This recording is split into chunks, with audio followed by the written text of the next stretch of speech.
இனிமையான நண்பர்களே, அன்புள்ளம் கொண்ட சொந்தங்களே, அனைவருக்கும் வணக்கம். விடுதலை சிறுத்தைகள் கட்சியின் சட்டமன்ற உறுப்பினர் ஆளூர் ஷானவாஸ் தன்னை அம்பேத்கரியவாதி என்று காட்டிக் கொள்வதிலே மட்டற்ற மகிழ்ச்சி அடைபவர். சமீபத்தில் ஒரு பேட்டியில் ஏதோ ஒடுக்கப்பட்ட சமூக மக்களுக்கும் சமூக நீதிக்கும் அம்பேத்கரியத்திற்கும் இவர்கள்தான் காப்பிரைட் பெற்றதை போல பேசியிருக்கிறார்.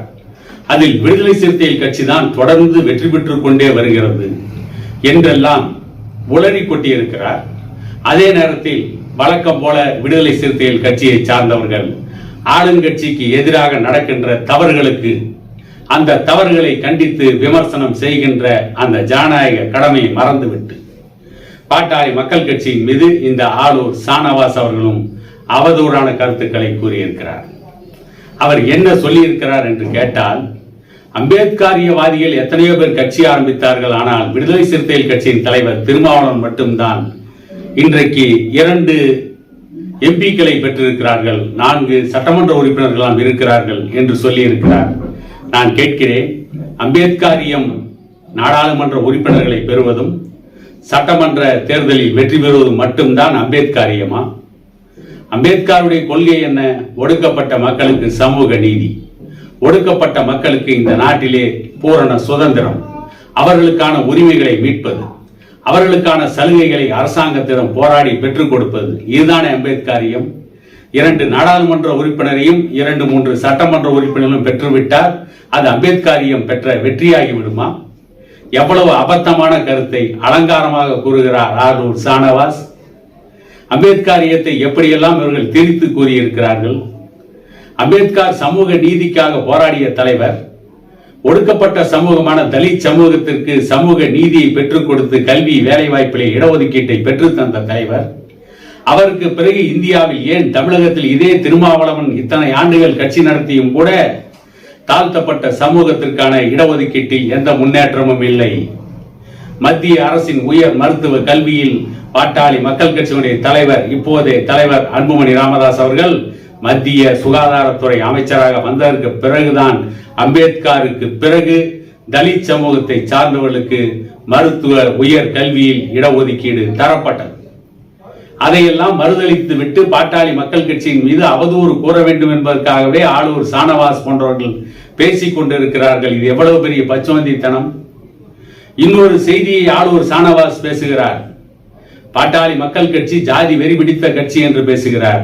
ஜாதி வெறி யாருக்கு இருக்கிறது? பாட்டாளி மக்கள் கட்சிக்கா, அல்லது விடுதலை சிறுத்தைகள் கட்சியில் இருக்கின்ற திருமாவளவனுக்கா, அல்லது வேறு யாருக்காவதுமா? ஆளூர் ஷானவாஸ் சொல்கிறார், நான் ஒரு முஸ்லீம், நான் விடுதலை சிறுத்தைகள் கட்சியில் இருக்கிறேன், ஆகவே அது ஜாதிக்கு அப்பாற்பட்ட கட்சி.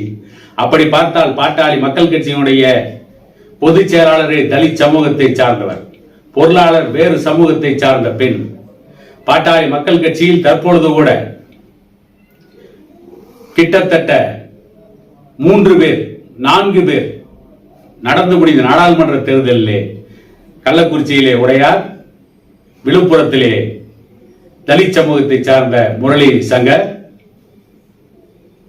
காஞ்சிபுரத்தில் தலித் சமூகத்தை சார்ந்த பெண், திண்டுக்கல்லில் நாடார் சமூகத்தை சார்ந்த திலகபாமா, இப்படி கிட்டத்தட்ட 40% மற்ற சமூகத்திற்கு நாடாளுமன்ற தேர்தலிலே போட்டியிட வாய்ப்பு கொடுத்த பாட்டாளி மக்கள் கட்சி ஜாதி கட்சி. ஆளூர் ஷானவாஸ் ஒரு இஸ்லாமியர் சட்டமன்ற உறுப்பினர் ஆகிவிட்டால் விடுதலை சிறுத்தைகள் கட்சி ஜாதிக்கு அப்பாற்பட்ட கட்சி, ஜாதி ஒழிப்பு கட்சி என்று சொல்லிக் கொண்டிருக்கிறார். இன்னொரு விஷயத்தை தொடர்ந்து இந்த விடுதலை சிறுத்தைகள் கட்சியை சார்ந்தவர்களும் சில தலித் அமைப்புகளும், தலித் அமைப்பு என்று சொல்லிக் கொண்டு வயிறு வளர்க்கின்ற சில ஈன பிறவிகளும், தருமபுரியிலே நடைபெற்ற சம்பவம், இளவரசர் திவ்யா நாடக காதல் சம்பவம், அதை பற்றி மட்டுமே பாட்டாளி மக்கள் கட்சியின் மீது குறை சொல்லிக் கொண்டே இருக்கிறார்கள் தொடர்ந்து. அது திவ்யாவை காதலித்தார் இளவரசன், நாடக காதல், கடைசி வரை நின்று போராடி இருக்க வேண்டுமா வேண்டாமா? ஏன் இளவரசன் தண்டவாளத்திலே போய் தலை வைத்தார்? ஏன் ரயில் தண்டவாளத்திலே தலை வைத்து தற்கொலை செய்து கொண்டார்? இதுதான் காதலுக்கு இலக்கணமா? இதுதான் காதலின் அடையாளமா? இன்னொன்றை சொல்கிறார், அன்றைக்கு தலித் சமூகத்திற்கு எதிராக மற்ற சமூகத்தை எல்லாம் திரட்டினார். ஒரு சமூகத்தை எதிர்க்க 100க்கும் மேற்பட்ட சமூகங்களை தமிழின போராடி டாக்டர் ஐயா அவர்கள் திரட்டினார் என்று ஒரு அவதூறான கருத்தை அந்த தருமபுரி இளவரசர் திவ்யா பிரச்சனைக்கு பிறகு டாக்டர் ஐயா நடத்தினார். ஆகவே அவர் தலித் சமூகத்திற்கு எதிராக ஒரு மிகப்பெரிய ஜாதிய வன்மத்தை உருவாக்கினார் என்று தொடர்ந்து விடுதலை சிறுத்தைகள் கட்சியில் இருக்கின்ற வன்னியரசு போன்றவர்களும் பேசுகிறார்கள். இப்பொழுது புதிதாக ஆளூர் சானவாசும் பேச வந்திருக்கிறார். டாக்டர் ஐயா அவர்கள் மற்ற சமூகங்களை திரட்டியது அந்த சமூக பெண்களை பாதுகாக்க, தலித் சமூகத்திற்கு எதிராக அல்ல. தலித் சமூகத்திற்கு எதிராக என்று இவர்களே இவர்களை பெரிய ஒரு மிகப்பெரிய படையை போல, இவர்கள் ஏதோ மிகவும் வளர்ந்து விட்டதை போல, இவர்கள் பெரிய வேல்ஸ் இளவரசர் வாரிசுகளை போல ஆளூர் சானவாஸ் கற்பனையாக பேசிக் கொண்டிருக்கிறார். டாக்டர் ஐயா திரட்டியது ஒட்டுமொத்த தமிழ் சமூகத்து பெண்களுடைய வாழ்க்கை சீரழிந்து விடக் கூடாது. அனைத்து சமூகத்தில் இருக்கின்ற பெண்கள் பாதுகாக்கப்பட வேண்டும். அவர்களுக்கு கல்வி வேலைவாய்ப்பு பாதுகாக்கப்பட வேண்டும். நாடக காதல் என்ற பெயரால் பெண்கள் சீரழிந்து விடக் கூடாது என்பதற்காக பெற்றோர்களிடம் விழிப்புணர்வை ஏற்படுத்துவதற்கு மற்ற சமூகங்களை ஒன்றிணைத்தாரே தவிர இந்த விடுதலை சிறுத்தைகள் கட்சிக்கு எதிராக இத்தனை சமூகங்களை இணைத்து போராட வேண்டிய அவசியம் பாட்டாளி மக்கள் கட்சிக்கு இல்லை. இத்தனை சமூகத்தை இணைத்து போராடுகின்ற அளவிற்கு விடுதலை சிறுத்தைகள் கட்சியோ திருமாவளவனோ ஒரு மிகப்பெரிய வலிமையான எதிரிகள் இவர்கள் பாட்டாளி மக்கள் கட்சிக்கோ வன்னியர் சமூகத்திற்கோ கிடையாது. இவர்கள் இவர்களைத்தான் மிகப்பெரிய ஒரு பெரிய பலம் வாய்ந்தவர்களைப் போல காட்டிக் கொள்வதற்காக இப்படி டாக்டர் ஐயாவின் மீது அவதூறை கிளப்புகிறார்கள். தமிழ் சமூக பெண்களை பாதுகாக்கின்ற ஒரு தலைவர் யார் என்று கேட்டால் இன்றைக்கு டாக்டர் ஐயா மட்டும்தான். ஏன் தாழ்த்தப்பட்ட சமூகத்தை சார்ந்த ஒரு பெண்ணுக்கு நெல்லை மாவட்டத்தில் தாழ்த்தப்பட்ட சமூகத்தை சார்ந்த ஒருவரும் திமுக நிர்வாகியும் தொடர்ந்து பாலியல் வன்கொடுமை செய்த பொழுது அவற்றிற்கு எதிராக முதலில் தமிழகத்திலே குரல் கொடுத்தவரே டாக்டர் ஐயா தான். அந்த கேள்வி கேட்டவரே ஆளூர் சானவாசிடம் கேட்கிறார், வேங்கை வயல் பிரச்சனையில் இன்று வரை சரியான முடிவு கிடைக்கவில்லை, தீர்வு கிடைக்கவில்லை, அதை பற்றி ஏன் விடுதலை சிறுத்தைகள் கட்சி பெரிதாக எடுத்துக் கொள்ளவில்லை என்ற கேள்விக்கு மறுப்பலாக பதில் சொல்லிவிட்டு அரசுக்கு எதிராக நாங்கள் போராடுகிறோம். என்ன போராட்டத்தை அரசுக்கு எதிராக நடத்தி ஆளூர் சானவாசும் விடுதலை சிறுத்தைகள் கட்சியும் கிழித்தார்கள்.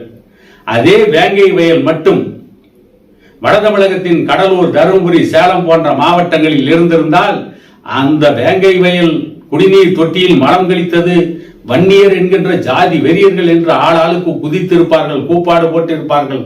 அதை வைத்து ஒரு மிகப்பெரிய அரசியல் நாடகத்தை நடத்தி காட்டியிருப்பார்கள். ஆனால் அது வன்னியர் இல்லாத பகுதி என்பதால் இன்றைக்கு அவர்கள் ஏதோ மறுப்பலாக பதில் சொல்லிக் கொண்டிருக்கிறார்கள். சமீபத்தில் கூட ஓமலூர் சட்டமன்ற தொகுதிக்கு உட்பட்ட தீவெட்டிப்பட்டி பகுதியில் விடுதலை சிறுத்தைகள் கட்சியை சார்ந்தவர்களும் தலித் சமூகத்தை சார்ந்த சில இளைஞர்களும் நிறுத்தப்பட்டிருக்கின்ற 2 சக்கர வாகனத்தில் இருந்து பெட்ரோலை பிடித்து பெட்ரோல் குண்டை தயாரித்து அதிமுகவின் முன்னாள் மாவட்ட கவுன்சிலருடைய நகைக்கடையின் மீது பெட்ரோல் குண்டுகளை வீசி தீ வைத்த சம்பவத்தை இன்றைக்கு வீடியோ பதிவு காட்டியிருக்கிறது. அதை வைத்து காவல்துறை நடவடிக்கை எடுத்துக் கொண்டிருக்கிறது. இவற்றிற்கு எதிராக ஒரு வார்த்தை கூட அவர்கள் பேசவில்லை.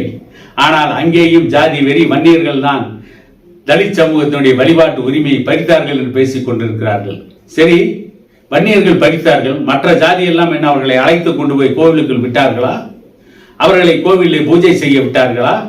ஏன் வன்னியர் மீது மட்டும் இவ்வளவு காழ்ப்புணர்ச்சியை காட்டுகிறீர்கள்? ஏனென்றால் விடுதலை சிறுத்தைகள் கட்சியினுடைய நாடக காதலுக்கு எதிராக பகிரங்கமாக களத்திலே இறங்கி போராடுவது பாட்டாளி மக்கள் கட்சி, வன்னியர் சமூகத்து இளைஞர்கள். மற்ற சமூகங்கள் அஞ்சி விடுகிறார்கள். ஆகவே அவர்களை பற்றி கவலை இல்லை, அவர்களை மிரட்டி விடலாம். வன்னியர் சமூகத்து இளைஞர்களை மிரட்ட முடியாது. ஆகவேதான் பாட்டாளி மக்கள் கட்சியும் வன்னியர் சமூகத்தையும் ஜாதி வெறி பிடித்தவர்கள் பாட்டாளி மக்கள் கட்சி ஜாதி கட்சி என்று சொல்வதற்கு தொடர்ந்து தருமபுரியை காரணம் காட்டிக் கொண்டிருக்கிறார்கள். தருமபுரியிலே இளவரசன் தற்கொலை செய்து கொண்டதை கூட கொலை என்று மிகப்பெரிய நாடகமாடினார்கள். அன்றைக்கு திராவிடர் கழகம் அங்கே போய் கூட்டம் நடத்தியதாம் சொல்கிறார் ஆளூர் சானவாஸ். மற்ற ஜனநாயக சக்தி எல்லாம் அன்றைக்கு திருமாவளவன் கூட இருந்ததாம். யார் வீரமணி ஜனநாயகவாதியா?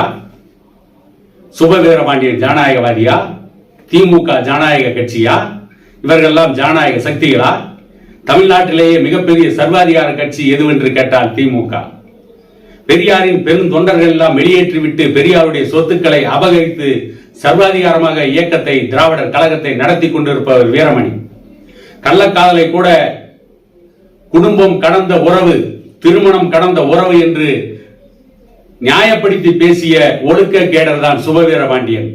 இவர்கள் எல்லாம் விடுதலை சிறுத்தைகள் கட்சி பக்கம் நின்னால் இவர்கள் எல்லாம் ஜனநாயகவாதி என்று இவர்களே சொல்லிக் கொண்டால் கேட்பவர்கள் வாயால் சிரிக்க மாட்டார்கள், வேறு பக்கம் சிரிப்பார்கள்.